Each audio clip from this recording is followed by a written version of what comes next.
بسم اللہ الرحمن الرحیم۔ حضران اسلام،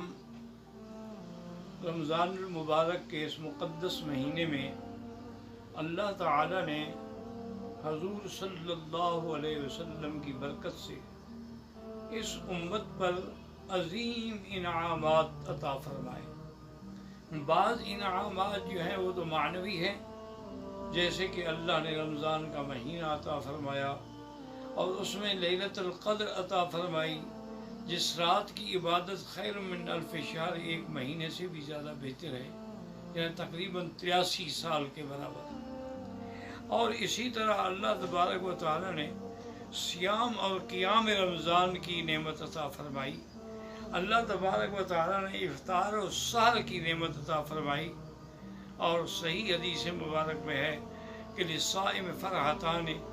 فرحۃ عند الافطار و فرحۃ عند لقاء الرب، او کما قال النبی صلی اللہ علیہ وسلم۔ یہ تو معنوی نعمتیں تھیں، اور اللہ تعالیٰ نے ظاہری اور حصی نعمتیں بھی عطا فرمائیں کہ سب سے پہلا غزوہ بدر جو ہے وہ بھی رمضان المبارک میں ہے،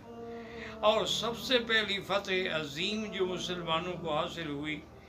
وہ بھی رمضان المبارک کے مہینے میں ہے، اور اسلام کے سب سے بڑے دشمن جس میں مارے گئے وہ بھی رمضان المبارک کا مہینہ ہے اور غزوہ بدر کا موقع ہے۔ تو یہ اتنی عظیم نعمتیں ہیں کہ جن کا شکر انسان ادا نہیں کر سکتا، اسی لیے اللہ نے اس آیت کے فوراً بعد کہا کہ لعلکم تشکرون، کہ تم میری نعمتوں میں غور کرو گے تو شکر کرو گے۔ اصل بات یہ تھی کہ مکہ مکرمہ کی زندگی جیسے کہ دنیا پہ واضح ہے کہ اللہ تعالیٰ کے نبی اور مسلمانوں کے لیے بڑی پرآشوب تھی۔ ان کی زندگی انتہائی مصائب سے گھری ہوئی تھی، یعنی مسجد میں نماز نہیں پڑھنے دیتے تھے۔ حضور صلی اللہ علیہ وسلم کے گلے میں ایک دفعہ کپڑا ڈال کے بدبخت عقبۃ ابن ابی معیط نے اتنا کھینچا کہ آپ کی آنکھیں مبارک ابھر رہی تھیں کہ حضرت صدیق رضی اللہ تعالیٰ آئے، انہوں نے اس ظالم کے سینے پہ زور سے گھسا مارا اور کہا کہ تقتلون رجلا ان یقول ربی اللہ۔ اور اسی طرح حضور صلی اللہ علیہ وسلم نماز پڑھ رہے تھے،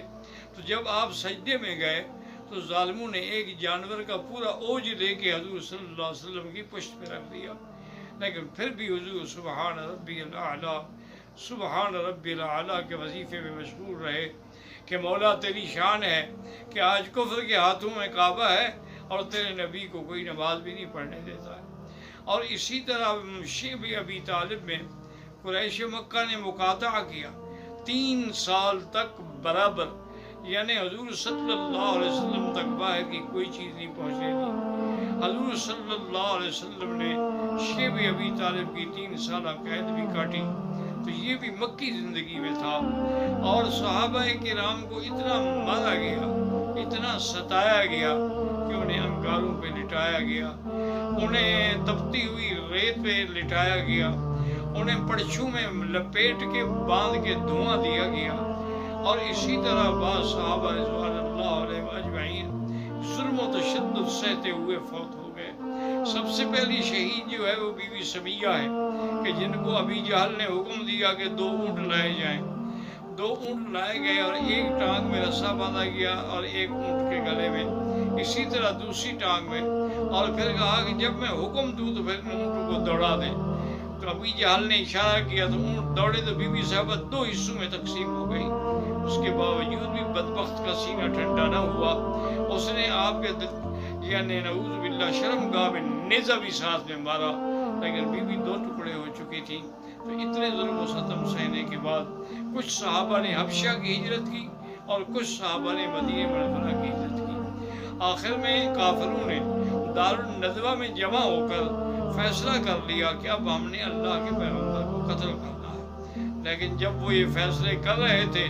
یمکرون ویمکر اللہ واللہ خیر الماکرین، اللہ نے فرمایا تم بھی تدبیریں کرتے ہو لیکن اللہ کی تدبیر سب سے غالب ہے، اللہ کی تدبیر کا کوئی مقابلہ نہیں کر سکتا۔ تو اللہ تبارک و تعالی نے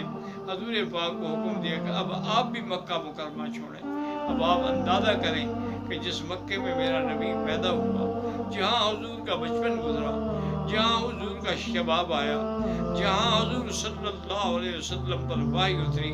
آج اسی شہر کو چھوڑنے کا حکم مل رہا تھا۔ اس لیے حدیث میں آتا ہے کہ حضور صلی اللہ علیہ وسلم ایک اونچی جگہ پہ کھڑے ہوئے